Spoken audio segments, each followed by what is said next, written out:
கண்டிப்பா தைராய்டு இருக்கிறவங்க யோகாசன பயிற்சிகள் செய்யறதுனால பலன் கிடைக்குமா? 100% கிடைக்கும். யோகாசன பயிற்சிகள் தொடர்ந்து செய்யும்போது உங்களுக்கு TSH லெவல் நார்மலா செக்ரீட் ஆகிட்டே இருக்கும், தேவையான அளவு, உடம்புக்கு தேவையான அளவு.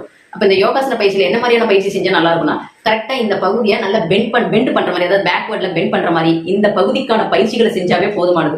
நான் கிட்டத்தட்ட ஒரு 4-5க்கு மேல சொல்லி கொடுக்குறேன். நீங்க எல்லாமே செய்யணும்னு அவசியம் இல்லை. ஜஸ்ட் இதுல இருந்து ஒரு 2 அல்லது 3 தொடர்ந்து தினமுமே அதே செய்யணும். ரெகுலரா செஞ்சுட்டு வாங்க. ஏன்னா வாழ்க்கை முறை மாறாமல் நோய் நம்மளை விட்டு போகாது.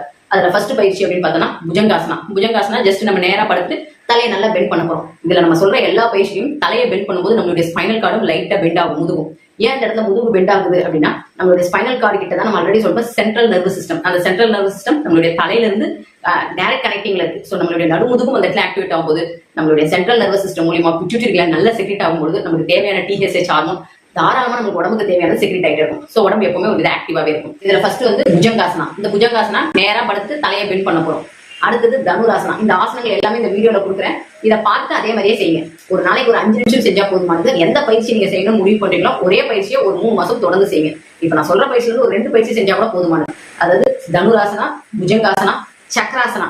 இன்னொரு பயிற்சி கழுத்துக்கான பயிற்சி. ஜஸ்ட் அந்த கழுத்தை நல்லா உங்களால எவ்வளவு முடியுமோ மேல பெண்ட் பண்றீங்க, பொறுமையா கீழே இறக்குறீங்க. அதே மாதிரி சைட்ல எவ்வளவு முடியுமோ டர்ன் பண்ணுங்க. நல்லா டர்ன் பண்ணிட்டு ஸ்ட்ரெயிட் வந்துடணும். வந்ததுக்கு அப்புறம் தான் திருப்பி டர்ன் பண்ணணும்.